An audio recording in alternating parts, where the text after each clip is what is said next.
everybody. I am Mary Jordan. I'm the librarian here at SETCC, and we are going to talk today a little bit about plagiarism and then how to do citation, how to use resources correctly to make sure that you feel confident with it. When you are looking for resources, you should probably start here, start in the library, because I have a lot of things that I can help you with, and I can help make sure that you find the best, most useful material for you as you're finishing your paper, you're writing your paper, and you're trying to make sure that you're citing everything correctly.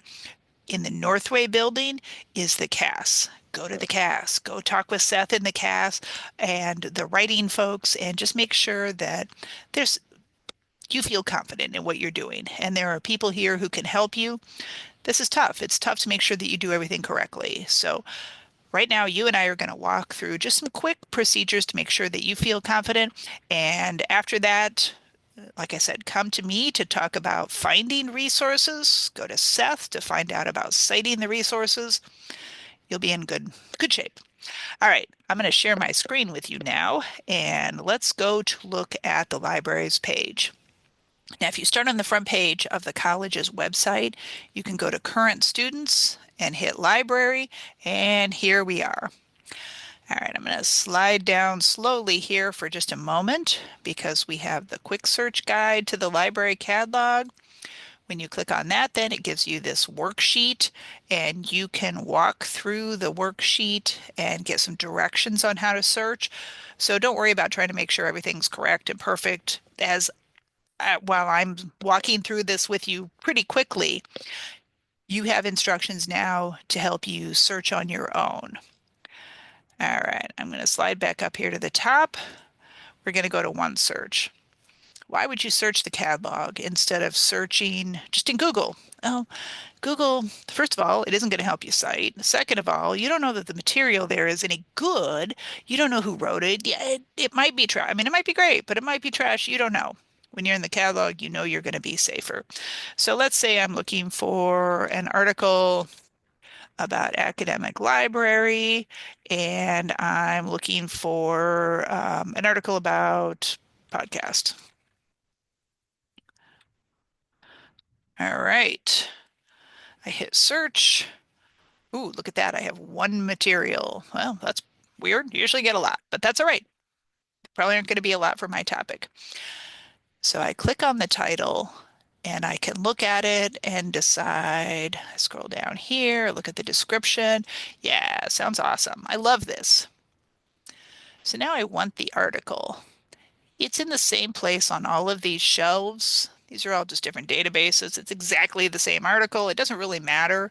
So I'm going to go with EBSCO because they have some nice tools that I want to use. All right, here I am. I click on that article and I can read through the whole thing, but maybe I just want to send this to myself. So I can click email. I can put my own email address right there. And over here then, see where it says citation format? I'm using APA for my paper, or I'm using MLA for my paper. Now when I send it, I will have, this is my email address. Feel free to use it. You can reach out to me anytime and I'll help you with papers. All right, so I'm sending that to myself. That's what it looks like. And now I have the paper and I have the citation with it. Okay, let's say I don't even need to email it to myself. I've got the paper. I just want to cite it. If you go right there where it says cite, look at that. Here's the citation. I still like APA. I can just copy that, copy, and now I can paste it into my Word document. I could just email it to myself. It's going to save you a lot of hassle by just using these tools in the library catalog. Let's say, oh no, I forgot to send myself the citation, or I used a tool, one of these databases that doesn't have a citation like EBSCO does. Right there, I'm in the library catalog again. I click on citation here. I can go to APA, I can go to MLA, copy it, and again, I could just paste it right into my references section on the bibliography on my paper that I'm writing. I could email it to myself if maybe I'm not ready to do that yet. I could just email it to myself and have the bibliography uh, ready to go. We're here to work with you and make sure that we will give you the citations. And honestly, the library catalog where we keep all of this material, it's the easiest way to find the citation. All right. But now let's say you didn't do that. You didn't go to the library, or you may well have materials that you need that you found and they're at other places and you want to get the citation correct. Okay, no problem. There are a bunch of citation generators out there. Honestly, I don't know. I find them, they're buggy. They have a lot of ads on them. I don't think they're very helpful. So I don't like it. It's really, it's just not that hard to do a good citation. So what I like to do is go directly to the websites themselves. So now I'm on the APA website. APA stands for American Psychological Association. Do you ever need to know that? No, you never will. But they have the style and grammar guidelines here, and they will show you how to do a good cite in your paper. So the first thing I want to do is the in-text citations. That's when I'm writing the paper, I'm writing along, I've read through my articles, so I'm writing my paper, and I want to cite this article over here by Smith. This is by Jane Smith, and it's all about podcasting.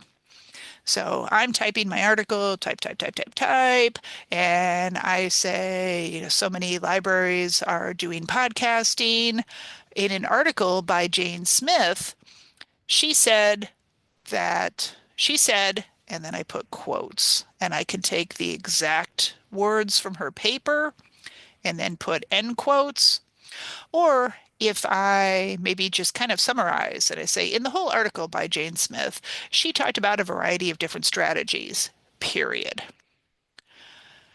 How do you know which one of those to do? Whether you're doing an exact citation or just kind of summarizing and citing that article? You can walk through these basic principles, author date, parenthetical, citing multiple works. They'll help you with everything. They've also got this nice information right here about plagiarism. Why are you trying to avoid this? Well, you don't want to plagiarize, obviously, because your teacher is going to notice. You're going to get in trouble for it. This is not great. You also don't plagiarize because you don't steal people's words and ideas. That's why anytime you use somebody's words, ideas, that's fine. It's fine to use them, but you need to cite them in your text. That can be complicated. So you need to read through all of this material here, this in-text citation. Sorry, I'm going to scroll back down here a little bit. And it will help you. It's short, it's not complicated to read, and you're going to feel more confident in your own skills. So the first reason you're trying to avoid plagiarism is not to get in trouble. Second reason is because you're not a thief. The third reason then is because you're going to want to share information for the rest of your life with other people, maybe at work, maybe in a volunteer organization, maybe in your family. You're going to go out and look things up and then write them down and share them. Whoever is reading that is going to be interested in what you have to say, and they're going to be interested in knowing where you got it from. That's what the citation does. Does that make sense? If you have questions about this, again, go to the CAS and talk with them, and they'll make sure that you are ready to do that. Okay, so this page is the APA style in-text citation. Your instructor may have told you to use APA. Now, the references, this is on the last page of your paper. References, bibliography, it's kind of all the same thing, but in APA style, they call it references. So here is the basic principles, what you include, what it looks like. What do you do if they don't have an article or an author? Maybe you're citing a website and it's a really good website. You definitely have a reason for doing it, but there's no author. They'll tell you what to do here. They'll help you, and they're going to give you some examples. So this is what goes at the end. Every single thing that you cited in your paper needs to also be in your reference list. You might have some things in your reference list that you didn't cite because you just read them and it was helpful, but you didn't use it for the paper. All of that will go into your references list. So two different kinds of citations.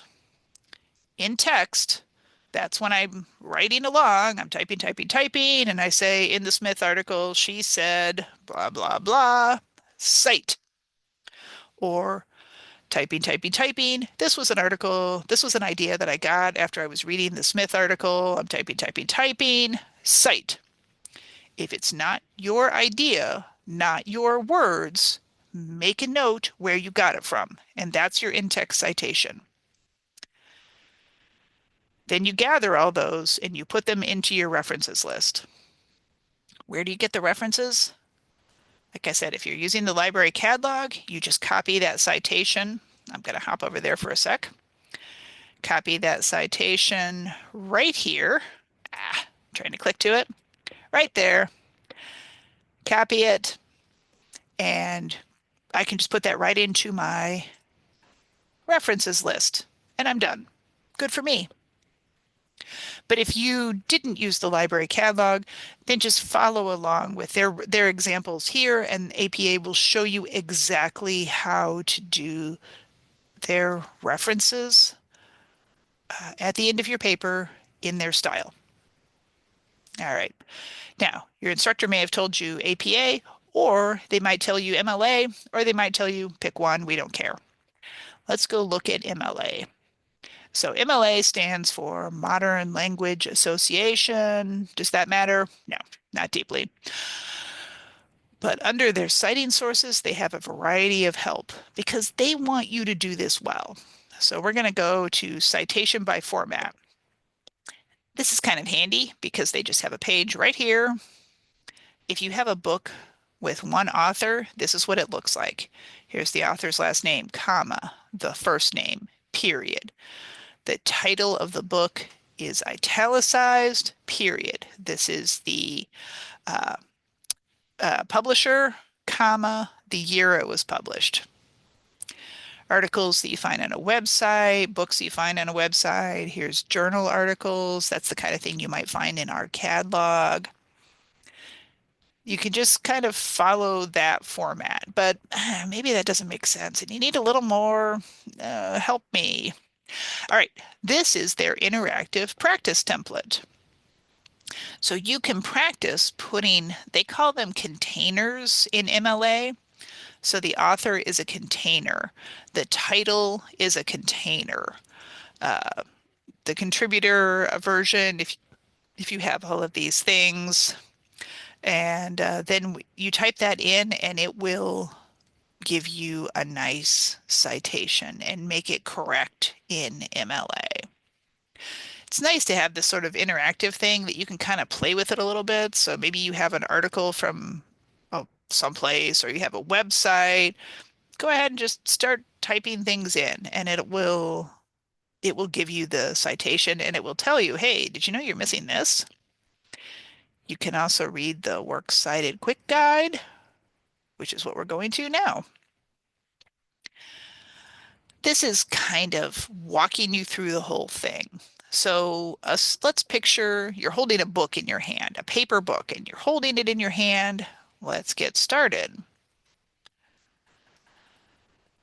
Here is what it's going to look like at the end. This is actually not a book, sorry. This is a journal article. Let's say we're holding a journal article in our hand. All right, so the author, I typed that in here. Back on my interactive page, I typed that in. And then here's the title of the source. That's my journal article. And the container is the journal itself. So this is the article. This is the journal that it's sitting in. There wasn't a contributor. There wasn't a version. So if you do have a paper book, for example, there might be volume one or version one, version two, and they've updated it. Textbooks do that a lot. When you went to the bookstore to buy textbooks for your class, you may need to buy a book and make sure that it's the sixth edition or something. That's what that is. All right, so for a journal, though, they have volume numbers. So this is the 64th run, the 64th year, the 64th set of materials, and it's the first volume it's the first journal in that volume. You don't even, if that sounded confusing, you don't even need to know what that is. You just need to know, look for volume number and look for a number. All right, publisher. If you have a paper book, this might be Random House or Penguin or something else like that. A academic journal doesn't have a publisher, publication date, and then the pages where this article was. Because remember why we're doing this. I'm reading it. I'm really interested. You talked about it with some other material. I read your paper. I was excited. You're sharing that information. I want to go back now and be able to find it. And you can just keep clicking through and finding here's how to cite a TV show that's on Hulu. Uh, Clicking. Here's a performance of a play that someone attended in person. So you can cite anything. For your purposes, probably what you're going to cite are academic articles, maybe websites, and books, either electronic books or paper books, things that you have, things you found in the library. Any of them will be fine. All right, let's stop sharing. Now, we went through that kind of quickly, I know, and it can be a little bit confusing until you kind of try it out and get the hang of it. So what I want you to do is go find 4 items. I don't care what they are.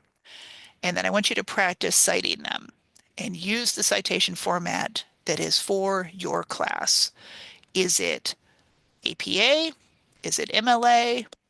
Whichever. It doesn't matter. They're both good, but there are a few differences. So you want to know what you're using and you want to feel comfortable.